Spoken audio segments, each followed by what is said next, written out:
नमस्कार भक्तों, आज हम सुन रहे हैं पुरुषोत्तम मास के महात्म्य की प्रथम अध्याय की कथा। तो हम सभी भगवान विष्णु के श्री चरणों में सादर प्रणाम करके उनका ध्यान करके ये कथा सुनेंगे। आप सभी ध्यान से इस कथा को सुनिए। पहला अध्याय। सूत जी मुनियों से तीर्थों का वर्णन तथा सुखदेव जी का आगमन इस प्रथम अध्याय में हम पढ़ेंगे। तो सुनिए, हम शुरू करते हैं। वंदे वदारू मंदराम वृंदावन विनोदितम वृंदावन कथा तथानाथम पुरुषोत्तम भगवद पाठम।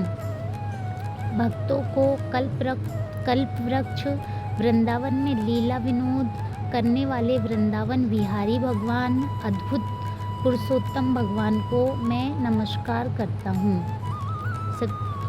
नरों में श्रेष्ठ भगवान नर नारायण को नमस्कार करता हूँ। माता सरस्वती तथा जगत गुरु व्यास जी को सत्कार्य रूप से नमस्कार करता हूँ।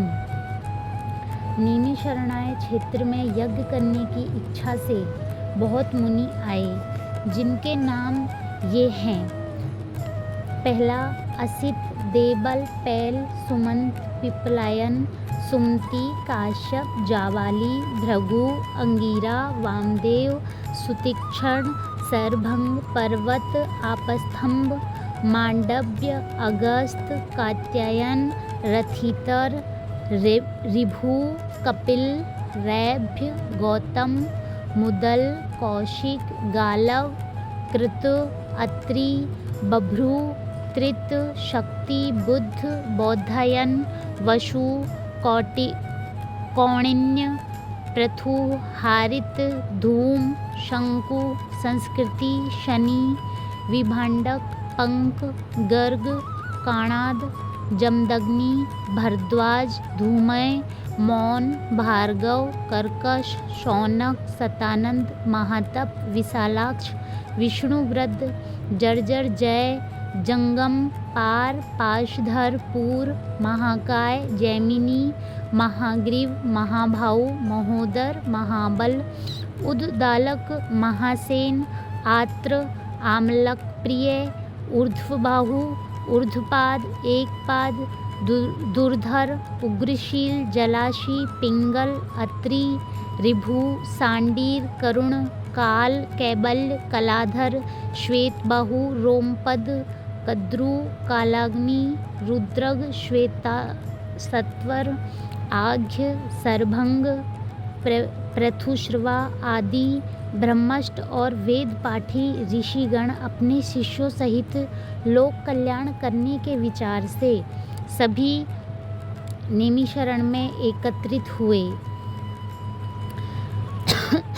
परोपकार में लगे रहने, वेदा अनुकूल कर्म करते हुए दूसरों के हित में संलग्न रहते थे। ये नेमिशरणाय क्षेत्र में यज्ञ करने के लिए इकट्ठे हुए थे। इधर सूत जी भी तीर्थों का भ्रमण करते हुए अपने शिष्यों के साथ आ पहुँचे।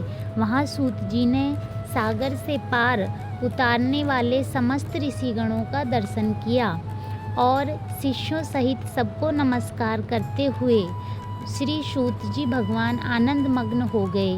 ऋषियों के लाल रेग की वृक्ष की छाल पहने प्रसन्न मुख, शांत, सद्गुण युक्त, परमार्थी, आनंद स्वरूप, परम तत्व के जानने वाले सूत जी को ऊर्ध्वपुंड तिलक लगाए, गोपी चंदन की मृतिका से राम नाम तथा दिव्य शंख और चक्र का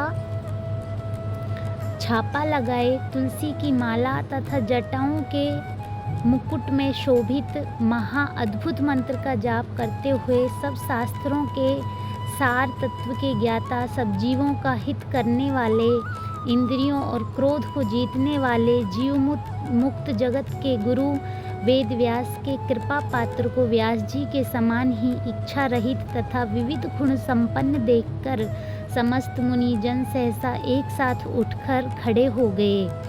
सभी ने तरह तरह की अद्भुत कथाओं के सुनने की इच्छा से सूत जी को घेर लिया।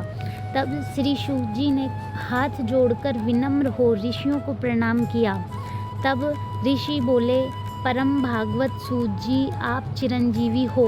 आप हमारे बिछाए हुए इस उत्तम आसन पर विराजिए, क्योंकि आप बहुत थके हुए हैं। ऐसा अनुरोध कर सभी ऋषिगण अपने आसनों पर बैठ गए। तब तपोवृद्ध रोम हर्षण के पुत्र श्री सूत जी ऋषियों से आज्ञा लेकर अपने आसन पर बैठ गए। जब सूत जी आसन पर बैठ गए और उनकी थकान दूर हुई, तब मुनियों ने पुण्य कथा सुनने के विचार से सूत जी से कहा, हे सूत जी, आप महाभाग्यवान हैं, क्योंकि आपने गुरु वेद व्यास जी की कृपा से भगवत रहस्यों को वर्णन करने की शक्ति प्राप्त की है। आप सकुशल तो हैं, न जाने बहुत दिन पश्चात आज नेमी शरणाई में कैसे आ गए। आप वेद व्यास जी के शिरोमणि, हम सब के पूज्य हो भगवान। ऐसा उन सभी ऋषियों ने भगवान सूत जी से बोला। अब सभी ऋषिगण बोल रहे हैं, हम लोगों ने संसार में सार रूप सहस्त्रों कथाएं सुनी हैं भगवान, उनमें भी सार रूप और श्रेयस्कर आपके मन में जो परिणाम में शुभदायक निश्चित विषय हो, जो संसार रूपी समुद्र में डूबे हुए लोगों को पार लगाने वाला हो, अज्ञान रूपी अंधकार में ग्रसे हुए लोगों को ज्ञान रूपी मंत्र देने वाले हैं। हे सूत जी, आप इस संसार रूपी रोगों के नष्ट करने के लिए रसायन के समान उत्तम कथा रूपी सार को हमारे सम्मुख वर्णन कीजिए, जिसमें हरि लीला रूपी रस मिला हुआ हो, परमानंद का कारण हो। ऋषियों के ऐसे वचन सुनकर श्री सूत जी भगवान हाथ जोड़कर आदर करते हुए बोले, हे मुनिजनों, आप सब मेरे मनोहारी उपाख्यान सुनिए। मैं पहले पुष्कर नाम के तीर्थ को गया। अब सूत जी भगवान बता रहे हैं अपने श्रीमुख से उन सभी मुनियों को, तो आप सब भी ध्यान से सुनिए और मेरे चैनल को प्लीज़ सब्सक्राइब ज़रूर करिए। श्री सूत जी बोल रहे हैं, मैं पहले पुष्कर नामक तीर्थ को गया। वहाँ स्नान करके देवताओं, ऋषियों और पितरों को तर्पण आदि से तृप्त किया। उसके पश्चात जन्म मरण आदि सब बंधन विनाशनी यमुना के तट पर गया। वहाँ से क्रमानुसार अन्य तीर्थों में होता हुआ गंगा जी के तट पर आया। फिर काशी गया, वहाँ पितरों का श्राद्ध किया। त्रिवेणी और कृष्णा होकर गंडकी में स्नान करता हुआ पुलह मुनि के आश्रम में गया। फिर धेनुमती में स्नान करके सरस्वती के किनारे 3 दिन तक उपवास करके गोदावरी पहुंचा। फिर कृतमाला, कावेरी, निर्वंध्या, ताम्रपणी, ताप्ती, बेहायसी, नंदा, नर्मदा और शर्मदा में स्नान करके चरणवत हुआ। सेतुबंध रामेश्वर गया। वहाँ से बद्रिकाश्रम धाम पहुँचा। वहाँ नारायण का दर्शन कर तपस्वियों को नमस्कार करके फिर नारायण की स्तुति कर सिद्धक्षेत्र आया। इन सभी तीर्थों में भ्रमण करते हुए कुरुक्षेत्र गया। वहाँ से जांगल देश होता हुआ मैं हस्तिनापुर पहुँचा। वहाँ मैंने अपने महापुण्यवान राजा परीक्षित बहुत से ऋषियों के साथ गंगा जी को जा रहे हैं। उनमें अनेकों सिद्ध योगी और महासिद्ध मुनि थे। कोई निराहारी, कोई केवल वायु भक्षण करने वाला, तो कोई पत्तों को खाकर रहने वाला था। कोई केवल श्वास के बल पर ही जीने वाला, तो कोई फलाहारी और कोई फैन का आहार करता था। हे विप्रो, उस समाज में कुछ पूछने की कामना से भी वहाँ गया कि वहीं भगवान मुनिराज व्यास जी के पुत्र महातेजस्वी श्री सुखदेव जी का आ पहुँचे, जिनका मन भगवान कृष्ण के चरण कमलों में लगा हुआ था। उनकी 16 वर्ष की आयु थी। शंख के समान कंठ, लंबे और चिकने केसों से घिरा हुआ मुख, शक्तिवान कंधे, चमकती हुई कांति, अवधूत वेश, ब्रह्म स्वरूप बालकों से घिरे हुए थे, जो उन पर थूक रहे थे। स्त्रियां धूल फेंक रही थीं, जैसे भिनभिनाती मक्खियों से घिरा हुआ हाथी। ऐसे महामुनि सुखदेव जी को धूल से सने हुए देखकर समस्त मुनिगण एक साथ उठकर हाथ जोड़कर खड़े हो गए।